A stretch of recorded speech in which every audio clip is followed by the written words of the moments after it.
Hi guys, this is Shakti from Around the Wicket, where we not only speak about the game, but we try to learn more about the humans behind our sport. Now, the biggest T20 franchise league, the Indian Premier League, recently concluded, and did not fail to entertain us and provide us with some incredible cricket on the field.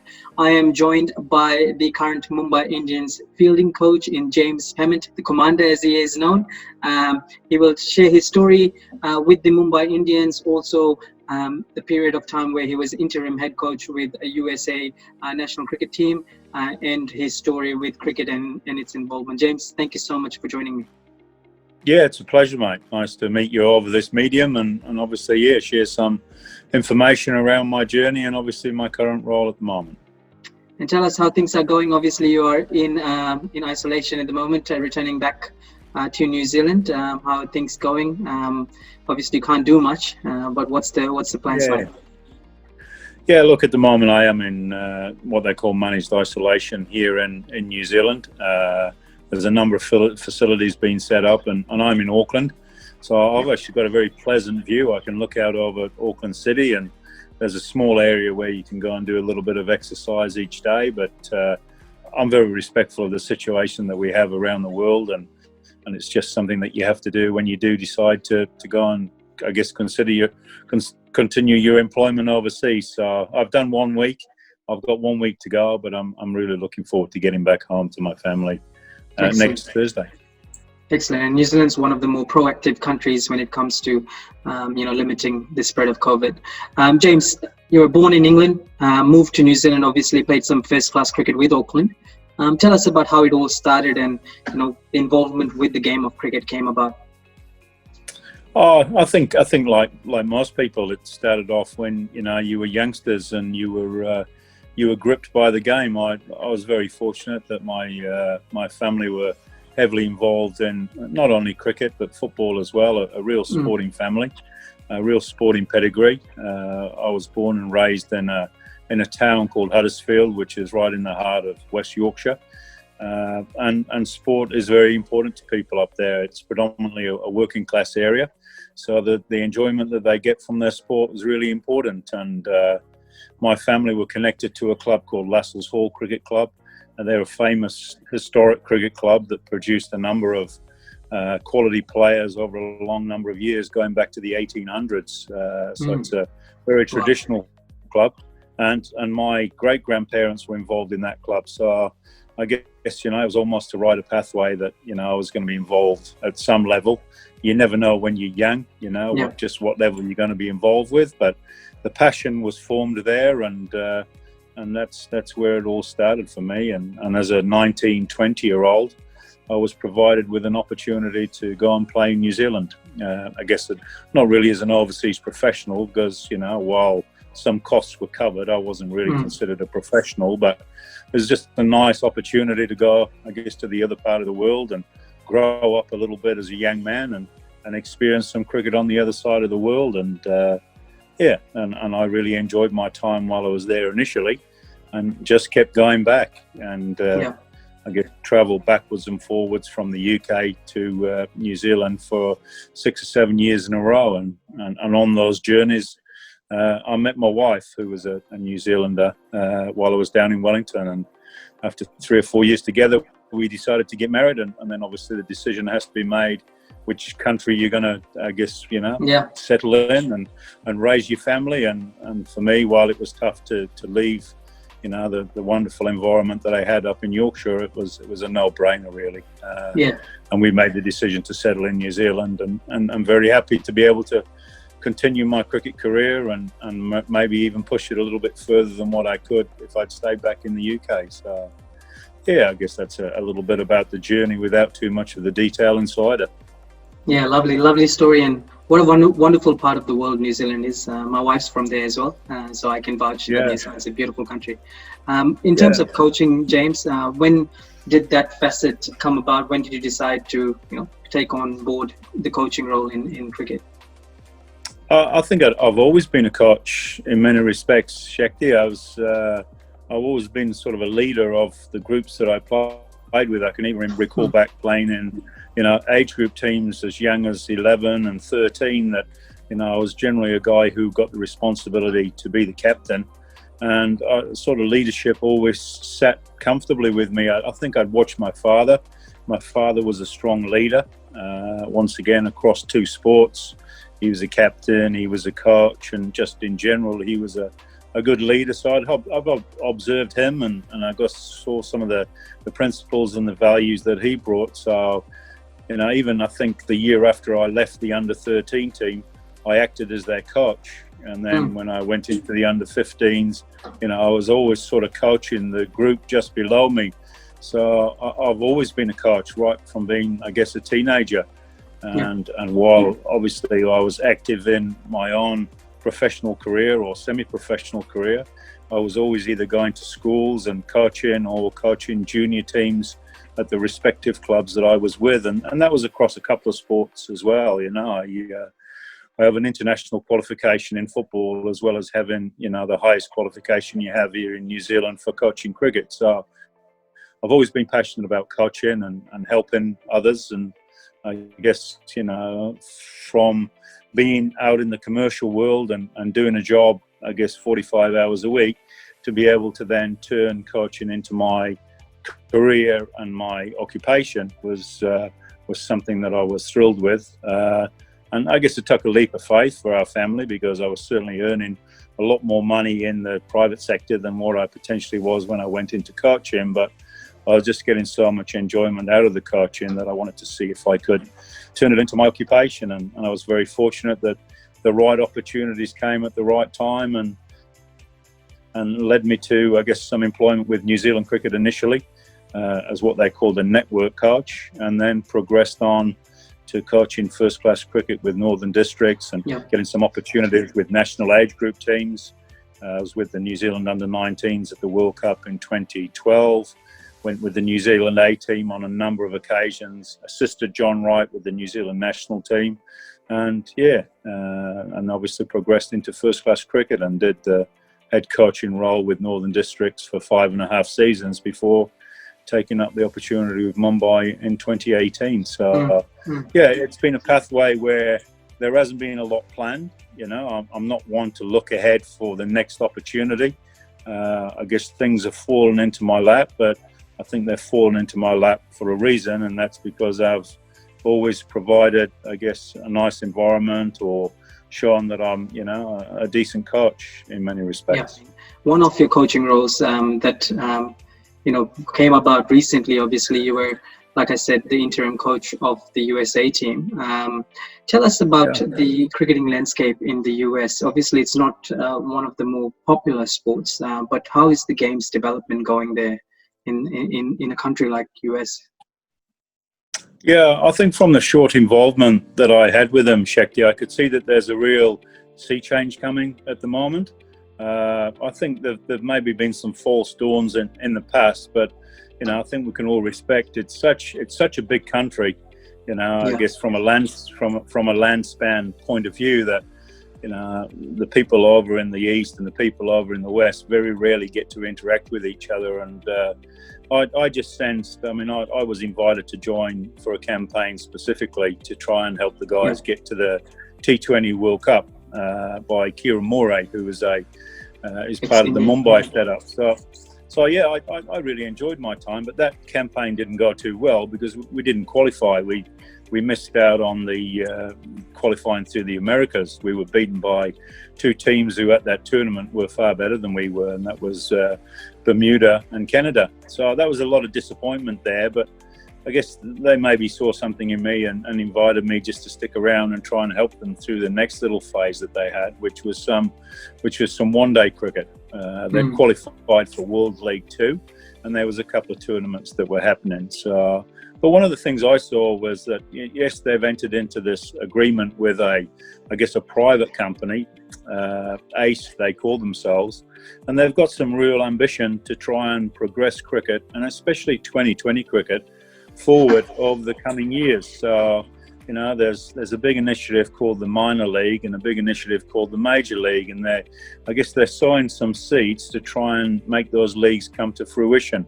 And I think if there is goodwill and people in the respective areas around the states who have been involved in the game for a long period of time get on board and show support to these guys, then it might have a chance. But just from my little involvement, if people who have got, I guess, a long-standing history in the game have got their own little corner of the niche market, if they're not willing to give up that, then you perhaps will always have the same situation where there's not that continuity of planning across the board, and it'll be hard to bring it all together. But there's an unbelievable amount of talent in the USA, across the USA. Just from my short involvement, I saw some incredible talent, not only in the national team, but in some of the groups that were, I guess, coming together around. But it's about finding some competition where all those talented players can play against each other regular, so that you can see who the ones are that can take your team forward. And also, it's very important that they develop facilities and that they engage good coaches around these regions, so that the younger players, boys and girls, can have a pathway to follow. Whereas, at the moment, I know they're busy developing that program now and putting some structure in place. And if that's successful, well, they'll have a chance. But I guess, from my point of view, just, solely involved in the men's national team, I just got a small snippet. But I do know that there's some ambitious plans and there's some very capable people, but they need support.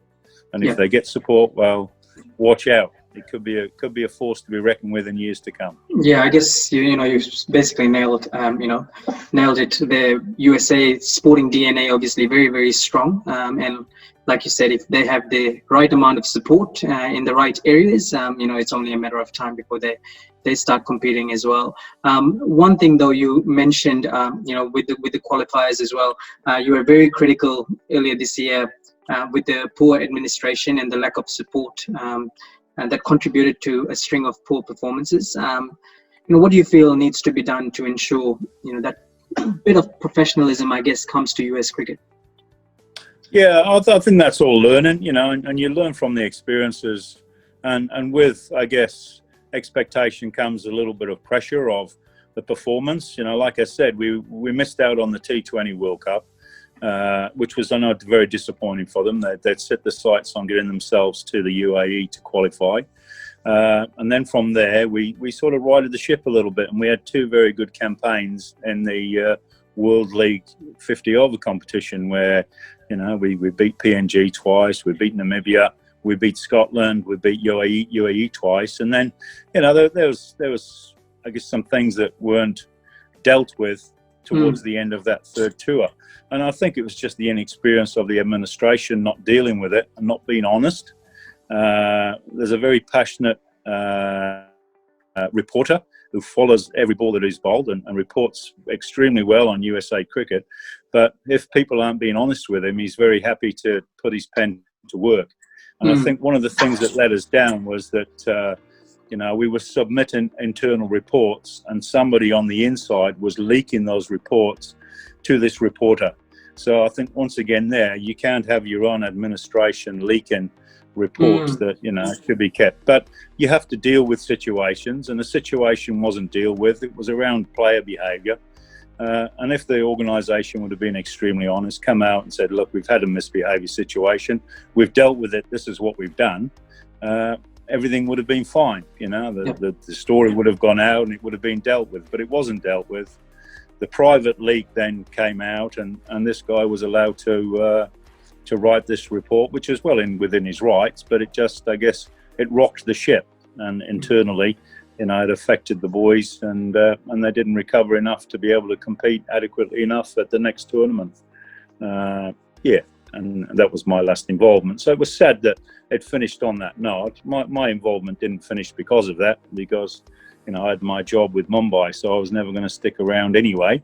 But there's lessons that were learned there around the administration, I guess, on how to be honest and deal with things, and make sure that internally, when you're sharing your reports and your documents, that you haven't got somebody inside your camp who's actually sabotaging what you're trying to achieve. That was one thing I'm sure that the CEO, who's relatively new at that time, would have learnt from that experience. I guess no one's immune to administration or internal conflicts or issues, whether it's big Yeah. teams or Well, small listen, teams. I think certainly from a coaching point of view, if you're a coach with a vision and a passion, and you work extremely hard with your players to try and achieve something, if the administrative support is not in place, Yeah, well, yeah. you're actually wasting your time with what you're trying to achieve, because you need the administrators to support you, because you need the things that they can put in place for you, like facilities, like competitions, and like experiences for players to get better. So if the administration aren't on board, then from a coaching point of view, I always think don't take that opportunity, because you're doomed to fail.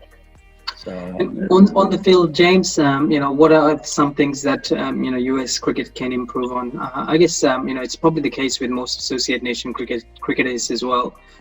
What can be done on the field that they can improve on? Well, I think they just need more playing opportunities. So ultimately, it comes down to the finance that's available to give these guys more playing opportunities.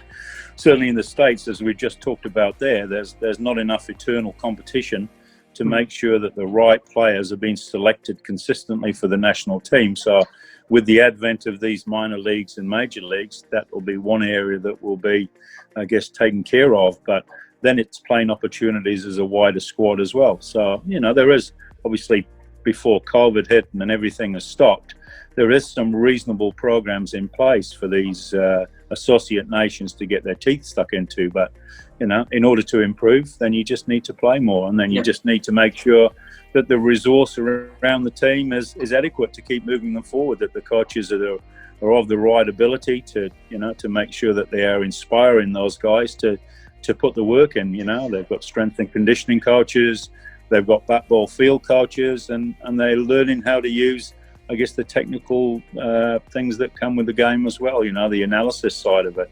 And if all those things come in place, well, players quite quickly will start to improve and compete on a regular basis with the tier one nations. All the best to the US team. They recently initiated or launched the 10-year plan. Fingers crossed that all works out on a positive note and they can progress further with their cricket. Now let's talk about the Mumbai Indians. Obviously, the IPL just recently finished, back-to-back champions. Tell us about, firstly, how that role came about. Yeah, well, in 2014, Northern Districts, I was the head coach of Northern Districts, and we won the New Zealand domestic competition, T20 competition. So we won the right to attend the Champions League, and the Champions League was held up in Raipur. Mumbai Indians were in the same qualifying group as us, along with a group from Sri Lanka and a Pakistani team, the Lahore team from Pakistan. So we played against Mumbai in 2014 and we beat them relatively comfortably. And the game that we beat them, we put on an absolute fielding clinic. The boys were so committed with their performance. They were outstanding on the night, and I guess we were sharing the same hotel as Mumbai, and we knew some of the staff as well, some of the players as well. Corey Anderson was one of our players. He was with the Mumbai group. I'd known John Wright. I'd worked for John with the New Zealand Black Caps team. So, we knew each other a little bit, but they were very taken with our fielding performance in particular on that night. And I'd had a conversation with the guy who's the manager of Mumbai Indians, Rahul Sanghvi, and he sort of planted the seed in my mind that maybe one day, I might actually go and work for him, which was a comment that I sort of dismissed. And, I was just so focused on helping my team at that point in time. But, in 2018, when Jonty Rhodes, I think, decided that he wasn't going to continue with Mumbai, they gave me a call and they asked me if I would be interested in joining them as an assistant coach and as fielding specialist. So I was obviously just starting. I think I'd just been offered another 2-year contract with Northern Districts, and I just started the first year of those 2 years. So the timing wasn't great, but I went to meet them and got a feel for what they wanted from me, and they obviously got a feel for what I could bring. And it sort of went from there, and they offered me the role, and then I obviously had to make a decision whether I continued with Northern Districts or whether I went the way of Mumbai, and decided that at the time I was in my career, that it was a good time to challenge myself and go and get a little bit uncomfortable and make a change. And I'm glad I did. Yeah, it's been a great change. Yeah, and tell us about your experience with the Mumbai Indians. Obviously, like I said, back-to-back champions, and you've been there for both those years, both those tournament wins. You know, how is it with that setup with the guys, and what made the team so, I guess, dominant and successful over these last 2 years? Yeah, I think we've got a great group of players. So to answer your last question first, we've got an amazing group of players. We've got some senior players who, you know, lead by example. Predominantly, they keep their form very consistent, so there's not too much peaks and troughs with their form. As people, they're very balanced, you know. So it helps the younger guys. The younger guys take inspiration from that. So, you know, I'm obviously talking about people like Rohit Sharma. I'm talking about people like Hardik Pandya, Keiron Pollard, previous year Malinga, Jasprit Bumrah, Krunal Pandya. You know, these are the cornerstones of the team that are, you know, very good, stable people and very consistent with their performance. And then from there, you know, the other guys that come in take confidence from that and can perform their roles. Yeah, I guess from my point of view, I came in 2008. They'd just won 2017. We had the Netflix documentary. I don't know if you've seen the Cricket Fever stuff. Yeah, so I mean that was an interesting environment to come in. The fact that, you know, the cameras were everywhere and they were filming our every move, and I think that maybe became a distraction in that year, certainly for some of the players. And while it produced a real insight into what life at the IPL was like, I think it just distracted our group a little bit. We had a chance to beat Delhi on the last day to qualify for the playoffs, so it wasn't a disastrous season, but it just didn't have the accuracy that the last 2 seasons have had. And you know, we're very fortunate to have some very good senior players, but equally we're very fortunate to have an amazing coaching staff as well. Mahela Jayawardene is without doubt the greatest cricket brain I've, you know, interacted with, and while I haven't got a massive wealth of international experience, I've certainly come across a number of coaches who have operated at international level. Mahela's cricket brain is very sharp, and he's fiercely passionate about winning. So he's a great tactician. He's passionate about winning, and you know, and he leaves no stone unturned. And he's built a very good staff around him. So Shane Bond, equally, right. Shane's built a fantastic record in his role as bowling coach. Robin Singh is a very experienced coach and understand his role. He understands the relationship with the players extremely well as well. And then across the board, you know, somebody like Paul Chapman, who sits in the background, but is probably one of the best strength and conditioning coaches, and understands how to, you know, get the balance right of activity and rest and recovery as well. And then the guys that you never see, you know, so the doctors, the physios, the masseurs, the manager himself, who I mentioned previously, Rahul Sanghvi. All these guys are extremely good at their job, and they're all passionate about doing well for Mumbai. So all that just leads to have a very settled but strong environment. Well, something's working with Mumbai Indians, and probably something other IPL teams can look into as well, you know, to get the success that the Indians have achieved.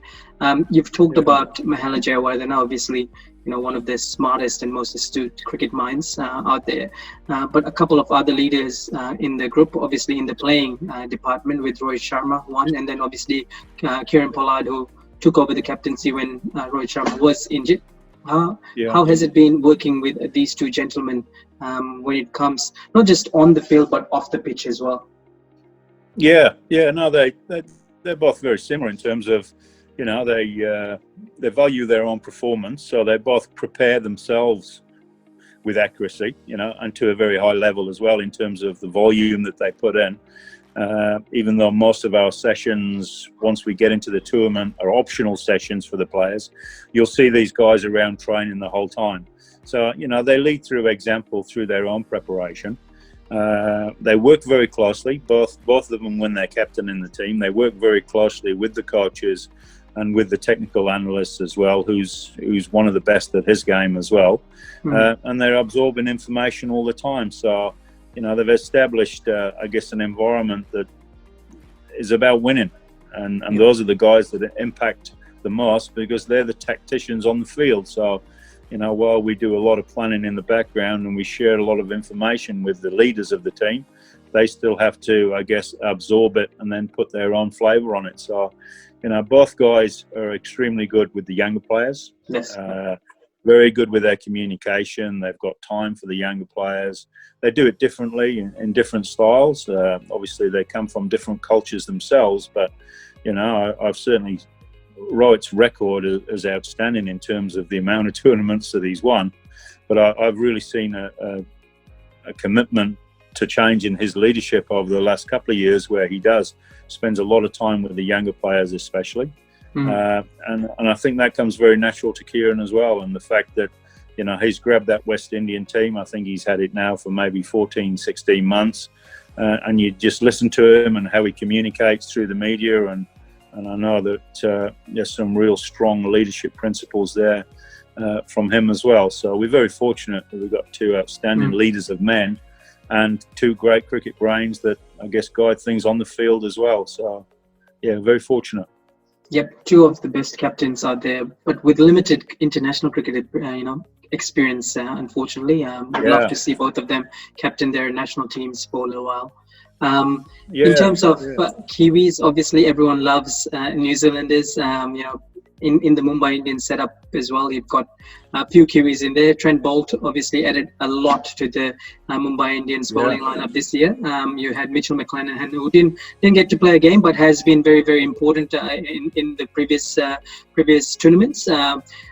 Shane Bond, you've already talked about, as a bowling coach, and yourself. How important, are the New Zealanders in the group?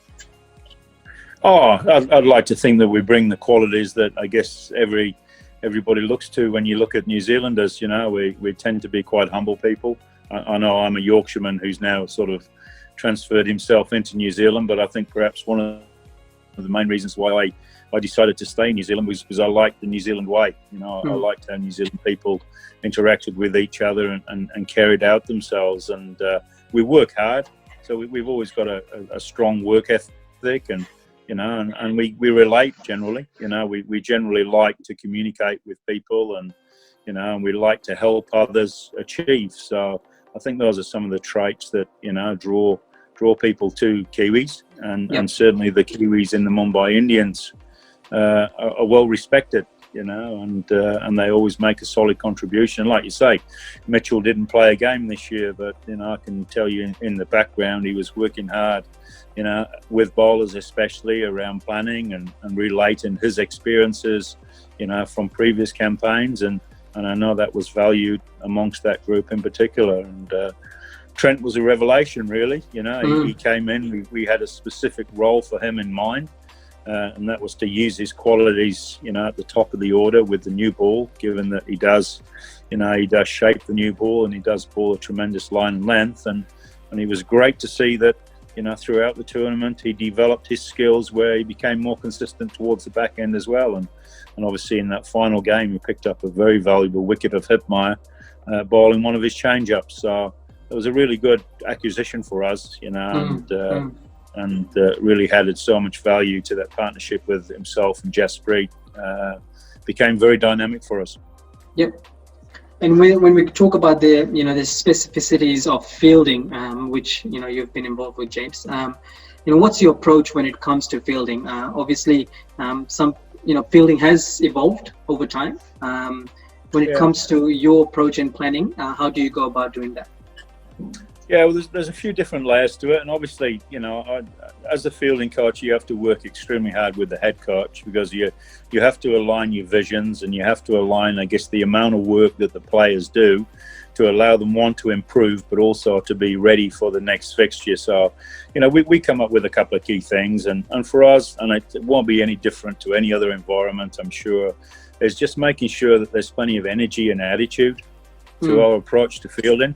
So what does that look like? It makes sure that, we're really trying to hustle in the first 6 overs. We're prepared to stand as close as we can, so that we limit the singles especially. If somebody's going to whack a ball through the ring, it's going to go for 4 anyway. So how close can we get to stop those little drop ones and things like that, but still be comfortable that we can stop the ball or catch the ball if it gets hit to us. So that's the main thing, really. It's just based around energy and attitude. And then it's up to me to work closely with individuals to make sure that their skills are constantly progressing. Now, it's a challenge at times to get the senior players to come and do some work because, once again, like I say, it's all about energy management, and they spend a lot of time on their batting or their bowling if that's their respective skill. So sometimes it's difficult to get them to come and do some top-up work on their fielding. But I know that I can work individually with each and every one of them and help them to become better. Yeah. So I tend to find that I spend more of my work with the younger guys. One, because they've got a little bit more energy, and two, because they're on the periphery of the squad. And sometimes it can be a selection conversation as, you've got a young batsman, two young batsmen, who's the better fielder? Or you've got two young bowlers, who's the better fielder? So, those are the guys that, I try to spend as much time as possible to try and make sure that their skills are nice and solid when they do come into the team. And then the other main aspect is organisation. So making sure we have the right fielders in the right places at the right time. So, I want to see our better fielders touching the ball more than I see, I guess, our less competent fielders. So, once again, that's no different, I'm sure, to many other environments. But we work extremely hard on that and making sure that we have the right players to match the plans that the bowlers have in place, fielding in the right areas. Yeah. I was saying that we saw some incredible fielding in the IPL this season as well. But with the Mumbai Indians, you got a couple of quite established fielders. Obviously, Hardik Pandya is a very good fielder. Keiron, Pollard in the air, nothing goes past him. But out of all the younger players that are coming through with the Mumbai Indians setup, who has surprised you the most on the field? I'm not sure it's a surprise, but I like to see it as a reward for hard work. So somebody like Anakul Roy, who didn't actually start a game for us, but spent a lot of time on the park, a number of injuries and guys coming on and off the park. And sometimes that was a little bit strategic as well. But a young player like Anakul Roy was outstanding for us in the role of 12th man. Took an unbelievable catch against Rajasthan Royals, but also, was very dynamic when he was out in the deep, coming in and cutting off twos and limiting threes. So, he works extremely hard on his fielding, and he's put a lot of work in. So he deserves some nice results. And a number of other those younger players, because a lot of them, with respect, haven't been exposed to, I guess, a program of fielding development with their Ranji Trophy teams or with their side Mushtaq teams. It tends to be something that's put to the back burner, and it's more about batting and bowling in those Indian environments. So a lot of these guys who are on the periphery of the team, they might be, I guess, members 15 to 25 in your squad. They're blank canvases. So I guess for me, that's something that I really enjoy, because I really enjoy working with young players and I guess guiding them and showing them, I guess, how they can go about it. And they tend to enjoy it more when they get better at it. So that's where a lot of my, I guess, work is done with those guys, as well as making sure the big boys are getting their top-ups. Yeah, exactly. And there are a lot of things that we don't, actually notice as much when we're watching, because a lot of the good fielders make it very, very easy, and therefore it doesn't look like, something spectacular. Like the young Anakul Roy, as you were mentioning, cutting off twos and threes, important facets of cricket nowadays. Ricky Ponting always says that, there are two facets of the game that you should be strong at, whether it's, batting or bowling, or whether it's bowling and fielding or batting and fielding. I guess, coming from the best fielder, best all-round fielder, in my opinion, that has played the game, I guess fielding needs to improve. And you can see all the quality teams, and New Zealand's been on top with that as well. Their fielding efforts have been amazing over the last few years. So it's very, very important. Yeah, that gets overlooked. It is. Well, I think a lot of it comes down to the athletic development of the players. So, if you look at how we're developing the players now as athletes, they're phenomenal athletes. So, once somebody has developed an athletic capability, you can actually push that further. So, some of the diving catches that you allude to on the boundary, the Nicholas Purans or the Argowells and, Faf du Plessis, Coley, we see it all the time. Well, for me, that's just the development of the player as the athlete, and that's just going to keep going.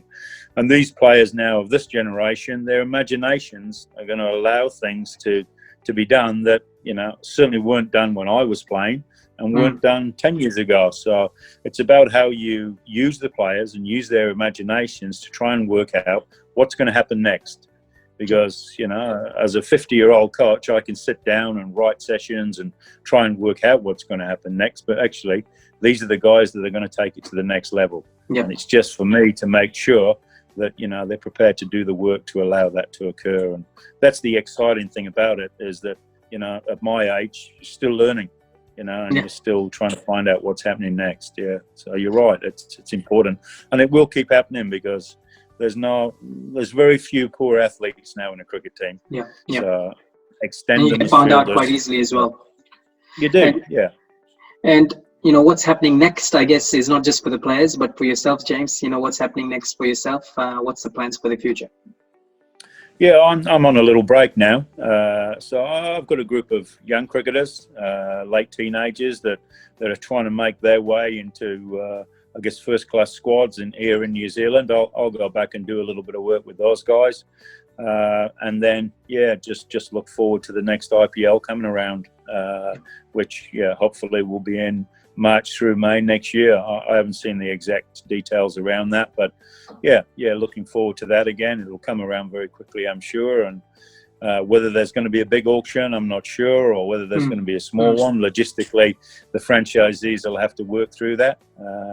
But it'll be interesting to follow that and see what kind of group that we've got together again, and then go back to work with the other guys and have another enjoyable time, hopefully.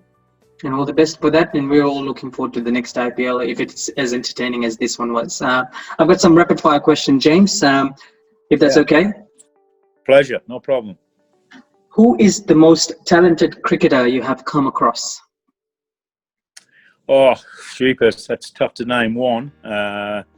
I spent a lot of time, obviously, with Kane as he was coming through as a young man, and I could see that where he was going to take his game to. I've had a great pleasure to spend so much time with Hardik Pandya in recent times.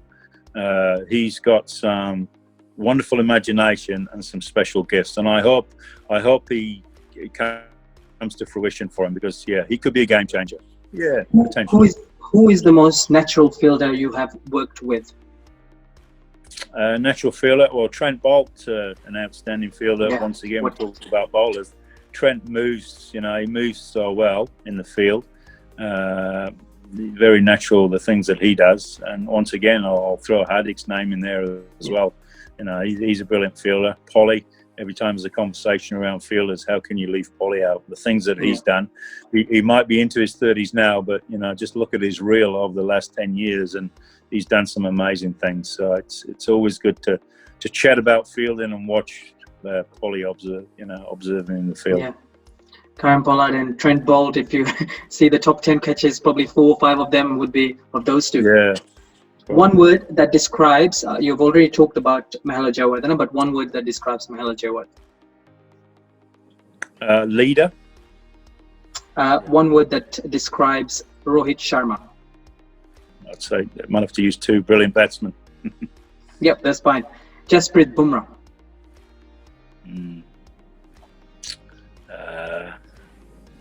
Intense. Yeah. And someone from Australia, actually, James Pattinson.